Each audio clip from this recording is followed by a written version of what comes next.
नमस्कार. संघर्ष वृत्तवाहिनीमध्ये आपलं स्वागत. घेऊया ठाणे आणि आसपासच्या परिसरामधील घडणाऱ्या महत्त्वाच्या घडामोडींचा आढावा.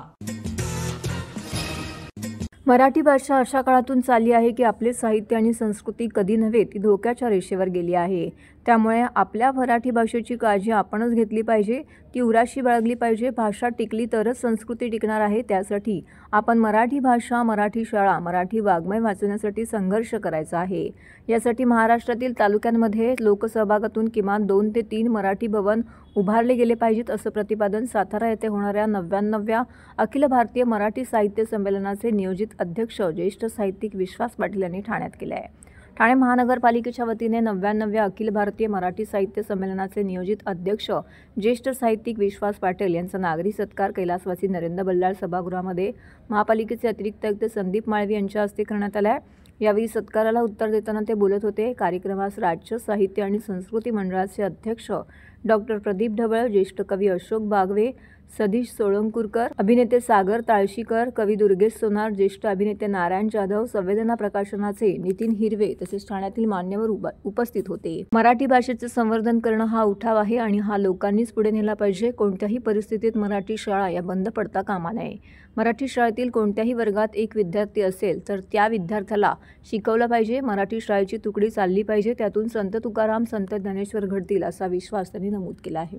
असे विश्वास संत ज्ञानेश्वर घडतील असं विश्वास पाटील यांनी नमूद केलेला आहे. सर्व नागरिकांना आवाहन करण्यात येत आहे की सध्या डासांमार्फत पसरणाऱ्या डेंग्यू या आजाराचा प्रसार रोखण्यासाठी प्रत्येकाने पुढील प्रमाणे कार्यवाही करावी. डेंग्यू आजार एडिस इजिप्टी हा डास चावल्याने होतो. या डासांची पैदास साचलेल्या किंवा साचवलेल्या स्वच्छ पाण्यामध्ये होते.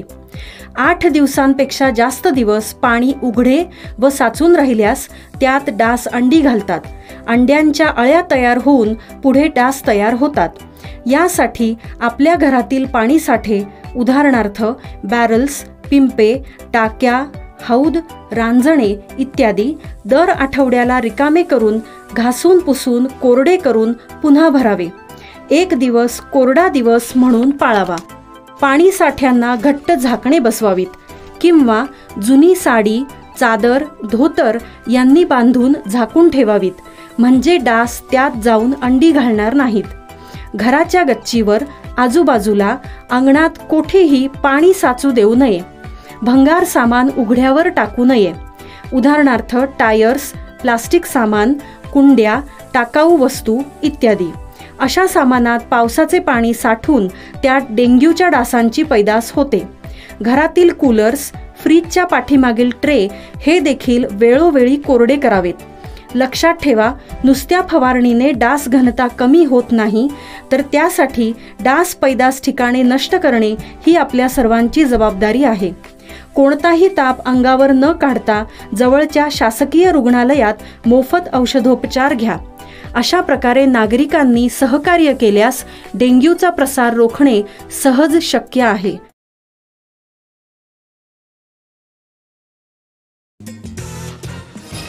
स्मार्ट सिटीच्या दिशेने वाटचाल करणाऱ्या ठाणे शहरातील लोकसंख्या झपाट्याने वाढत आहे. त्यामुळे शहरातील वाहनांची संख्या देखील वाढली असून ठाणेकर वाहतूक कोंडीने बेजार झाले आहेत.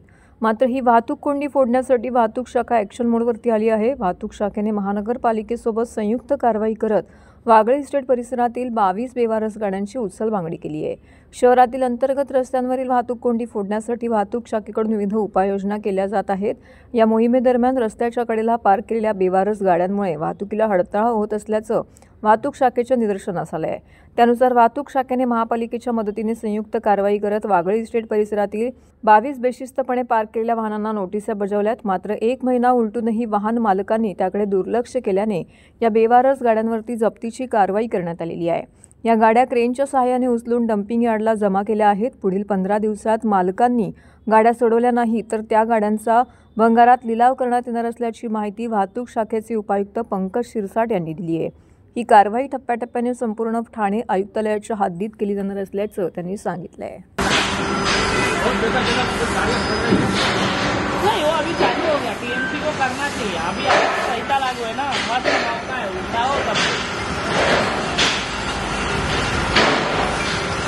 आओ निकालिए, इतना ट्रैफिक में गाड़ी चला रहे हैं, रबड़ लगा दिया भाई, तो ना चलिए। The national small industries corporation limited Vashi Mumbai आयोजित MSME trend enablement and marketing अंतर्गत उत्पादन आणि सेवा क्षेत्रातील उद्योजकांसाठी शासनमान्य विनामूल्य नोंदणी शिबिर पार पडलं. हे शिबिर टीसा हाऊस येथे संपन्न झालं. या क्षेत्रातील तज्ज्ञांनी व्यवसाय वृद्धींसाठी उपस्थितांना मार्गदर्शन करताना शासकीय योजनांचे लाभ घेत व्यवसायाचा विस्तार करण्याचं आवाहन केलंय. शिबिराच्या प्रारंभी स्त्री उद्यमी फाउंडेशनच्या अध्यक्षा दीपाली चांडक यांनी प्रास्ताविकामध्ये या शिबिर आयोजनाचा उद्देश स्पष्ट केला. सहभागींनी यापुढेही त्यांच्या व्यवसायाशी निगडीत विविध सहायता उपलब्ध करून दिल्या जातील अशी ग्वाही दिली आहे. त्यानंतर NSIC मुंबई शाखेचे वरिष्ठ शाखा व्यवस्थापक राजेंद्र सिंग यांच्याकडून सर्वांचं स्वागत करण्यात आलं. या शिबिराचा सहभागी उद्योजकांना निश्चित फायदा होईल असा विश्वास त्यांनी व्यक्त केला आहे. आम्ही उद्योगिनी प्रतिष्ठान मुंबई या संस्थेच्या अध्यक्षा मीनल मोहोडीकर यांनी मार्गदर्शन केलंय. अन्न प्रक्रिया व अन्य सेवा उद्योगांमध्ये प्रचंड संधी आहेत. आपल्याला क्षमता वाढवताना व्यवसायात वाढ करता येऊ शकतो. त्यामुळे उद्योजक व्यावसायिकांनी मोठे स्वप्न बघण्याचं आवाहन केलं आहे. यानंतर टीसा ठाणे येथे भिवंडी शाखेचे अध्यक्ष निनाद जयवंत यांनी आपल्या संघटनेबाबतची माहिती दिली आहे. तसेच यापुढेही सदस्य उद्योजकांसाठी आपण अशा प्रकारचे प्रशिक्षण शिबिर कार्यशाळांचे आयोजन करण्यात असल्याची हमी त्यांनी दिली आहे. DIC ठाणेच्या सरव्यवस्थापिका सोनाली देवरे यांनी शासनाच्या योजनांचा लाभ घेण्याचं आवाहन केलं आहे. आपल्या विभागाकडून संपूर्ण सहकार्य केले जाईल अशी हमी दिली आहे. NSICचे विभागीय सरव्यवस्थापक DD माहेश्वरी यांनी या योजनेसहित एकंदरीत NSICच्या उद्दिष्टांबद्दल उपस्थितांना मार्गदर्शन केलं आहे. Union bank of India MAME विभागातील उप सरव्यवस्थापक शशिकांत यांनी MSME बँकिंग प्रक्रियेबाबत माहिती दिली आहे. यानंतर स्त्री उद्यमी फाउंडेशनच्या अध्यक्षा दीपाली चांडक यांनी MSME लागू होणाऱ्या योजनांची माहिती दिली आणि या योजना उद्योगास लागू करून देण्यास प्रामाणिक प्रयत्न करणार असल्याचा विश्वास व्यक्त केला आहे. सिद्धार्थ दास शेनिलियरचे संचालक MSME टीमच्या माध्यमातून लागू होणाऱ्या उपक्रमांचे सविस्तर सादरीकरण केलं. या कॅम्पमध्ये उद्योजकांनी ONDCवर नावनोंदणी करून घेतली आहे. उद्योजिका सविता कळवले यांनी या उपक्रमाच्या सहभागातून त्यांच्या उद्योगाची प्रगतीची यशोगाथा मांडलेली आहे.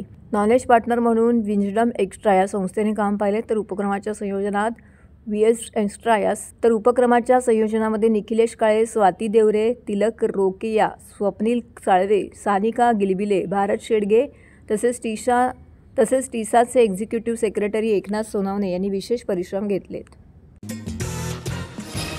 ठाणे शहराचा विकास झपाट्याने होत असून महापालिकेचे क्षेत्र मोठ्या प्रमाणात वाढत आहे. अशा स्थितीमध्ये ठाणे महानगरपालिकेच्या विविध विभागात कार्यरत असलेल्या अभियंत्यांच्या प्रश्नांना वाचा फोडण्यासाठी ठाणे म्युनिसिपल इंजिनियर्स असोसिएशनची स्थापना करण्यात आली आहे. ठाणे महापालिकेतील एकमेव मान्यताप्राप्त कामगार संघटना असलेली म्युनिसिपल लेबर युनियनबरोबर संलग्न असून प्रशासन व कर्मचारी यांच्यात सौहार्द्य व शांततापूर्ण वातावरण राहावं म्हणून कार्यरत राहणार आहे. नेहमीच कामगारांचे विविध प्रश्न घेऊन म्युनिसिपल लेबर युनियन ही संघटना विविध कामगारांचे प्रश्न सोडवण्यासाठी सक्रिय असते. 6वा वेतन आयोग असू दे, कामगार भरती, वाढीव वेतन यांसारखे विविध प्रश्न सोडवण्यासाठी म्युनिसिपल लेबर युनियन ही नेहमीच ॲक्टिव्ह असते. अभियंत्यांच्या विविध समस्या सोडवण्याकरिता देखील या संघटनेने एक महत्त्वपूर्ण पाऊल टाकलेलं आहे. या संदर्भात आज ठाणे महानगरपालिकेचे आयुक्त सौरभ राव यांची भेट घेऊन त्यांना एक निवेदन देण्यात आलेलं आहे. त्यांच्यासोबत सविस्तर चर्चा देखील करण्यात आलेली आहे. नियुक्तीबद्दल पालिकेचे आयुक्त सौरभ राव यांनी यावेळी ठाणे म्युनिसिपल इंजिनियर्स असोसिएशनच्या सर्व पदाधिकाऱ्यांचं कौतुक केलं आणि पुढील वाटचालीसाठी शुभेच्छा दिल्यात. तसेच ठाणे महानगरपालिकेच्या उन्नतीसाठी व ठाणेकर नागरिकांना उत्तम सेवा देण्यासाठी भविष्यात आपण घेणार असलेल्या निर्णयांची अंमलबजावणी करण्याकरिता अभियंते नेहमीच तत्पर राहतील असं यावेळी ठाणे म्युनिसिपल इंजिनियर्स असोसिएशनचे अध्यक्ष चेतन आंबोनकर यांनी आज प्रसारमाध्यमांशी बोलताना सांगितले. यावेळी कार्याध्यक्ष प्रमोद निंबाळकर, उपाध्यक्ष रामदास शिंदे, सरचिटणीस स्वप्नील काशीद, खजिनदार राजेश सावंत, पदाधिकारी, सभासद, कर्मचारी मोठ्या संख्येने उपस्थित होते. नमस्कार, मी चेतन आंबोणकर. आज आपण कमिशनर साहेबांना भेटायला आलो होतो. ठाणे इंजिनियर्स असोसिएशन ही संस्था आपण नवीन संघटना चालू केलेली आहे, जी आपल्या ठाणे महापालिकेतील जे अभियंता संवर्गातील कर्मचारी आहेत त्यांच्यावर त्यांचे काही प्रॉब्लेम्स आहेत किंवा त्यांच्यावर जे काही अन्याय होत आहे त्याला वाचा फोडण्याकरता आपण आज या संघटनेची स्थापना केलेली आहे. या संघटनेच्या माध्यमातून आपण भविष्यात त्यांच्या हिताकरता, त्यांच्या उत्कर्षाकरता काम करणार आहोत. आज आम्ही कमिशनर साहेबांची त्या अनुषंगाने प्राथमिक भेट घेतली. कमिशनर साहेबांनी पण सकारात्मक आम्हाला प्रतिसाद दिलेला आहे आणि लवकरच आम्ही याच्यातनं कर्मचारी जे आहेत आपले अभियंता त्यांच्यावर ज्या काही पदोन्नती असतील त्यांच्या किंवा त्यांच्या कामाच्या दृष्टीने जे काही चार्ज देणं असेल किंवा कुठेतरी त्यांच्यावरती जे काही अन्याय होत असतो त्याविरुद्ध आम्ही आमचा लढा सुरू करत आहोत. खरं तर मला असं वाटतं की आपले कमिशनर साहेब हे नेहमीच कर्मचाऱ्यांच्या बाजूने चांगल्या पद्धतीने निर्णय घेत आलेले आहेत आणि आमच्या अभियंता संवर्गातील कर्मचाऱ्यांनाही त्यांच्याकडून न्याय मिळेल ही आम्हाला खात्री आहे. म्हणून आज आम्ही त्यांची भेट घेतलेली आहे. ठाणे महापालिका 1982ला स्थापन झाली. तेव्हापासून आपल्याकडे अभियंता संवर्गात कर्मचारी काम करतात. जवळजवळ आपल्याकडे 302 मंजूर पदं आहेत अभियंत्यांची. तर वेगवेगळ्या म्हणजे डेप्युटी असतील किंवा आपले ज्युनियर इंजिनियर वगैरे सगळ्याच डिपार्टमेंटमधले आपले कर्मचारी आज एवढी वर्ष झाली त्यांच्याकडे प्रमोशनच्या बाबतीत असेल बऱ्याचशा गोष्टी आहेत ज्याच्यामुळे प्रशासनाकडनं जी काही दिरंगाई होते त्याच्यामुळे त्यांच्यावर अन्याय होतो. 2019चा एक GR आहे त्याच्यानुसार पदोन्नतीची जी काही प्रक्रिया पार पाडायची आहे पदोन्नती समितीने त्याच्याबद्दल मार्गदर्शक तत्त्व आहेत. त्या तत्त्वांच्या अनुषंगाने इथे आपल्याकडे जी आत्ता रिक्त झालेली पदं आहेत त्या पदांवरती पदोन्नती देताना भविष्यात संभाव्य जी पदं रिक्त होतील कारण आपण एकदा पदोन्नती दिली की मागची पदं रिक्त होतील पुन्हा. या अनुषंगाने ती संभाव्य पदं जी आहेत ती गृहीत धरून म्हणण्यापेक्षा त्या संभाव्य पदांचा समावेश करून त्या DPCमध्ये त्यांच्याही प्रमोशनची लॅडर जी आहेत क्लिअर केली गेली आहे. हा सगळ्यात महत्त्वाचा मुद्दा आहे. कारण आपल्याकडे आज असं झालेलं आहे की कित्येक अभियंते हे प्रमोशन शिवाय रिटायर्ड झाले. आज जर मी 1982 साली लागलेलो असेल आणि आजही मी जर ज्युनियर इंजिनियर म्हणूनच काम करणार असेल आणि त्याच पदावर रिक्त होणार असेल तर ही त्यांच्यावरती फार मोठी अन्यायकारक बाब आहे.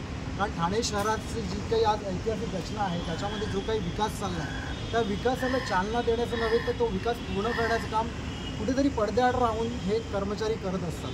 त्याच्यामुळे ह्या विकासात त्यांचाही मोठा वाटा आहे आणि त्यांनाही न्याय मिळाला पाहिजे. हा सगळ्यात महत्त्वाचा मुद्दा आहे. त्याचबरोबर आम्ही ही संघटना जी स्थापन केली आहे त्याचा मूळ उद्देश हा त्यांचा उत्कर्ष भविष्यात कसा करता येईल. त्यांच्याही अनेक समस्या असू शकतात आहेत तर त्या समस्यांच्या बाबतीत आम्ही लवकरच प्रशासनाबरोबर चर्चा करून त्यांना न्याय मिळवून देण्यासाठी काम करणार आहोत. तर हे होतं संघर्ष वृत्तवाहिनीचं आजचं बातमीपत्र. उद्या पुन्हा भेटू याच वेळी याच ठिकाणी ताज्या घडामोडींसह. तोपर्यंत नमस्कार.